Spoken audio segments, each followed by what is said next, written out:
Mislim, čisto iskreno priznam, se jaz ni ne bojim. Malo se bojim. Bojim se je že od leta 2017.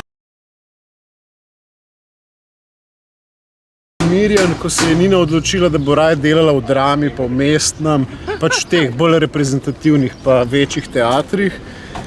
In pol se zgodi, da pride nova direktorica Maske, ful ambiciozna, in reče, da bo Nina Rajić Krajc delala scenijsko, neko nizko proračunsko, predstavnik solo. Pa reče pa okej, ne dela Nina ta solo, dajmo en stol, en mikrofon, en ventilator, kaj še, aparat za meglo, enega tehnika, pa Nina šopa to meglo, pa full of freeze, pa da vidimo. Ne?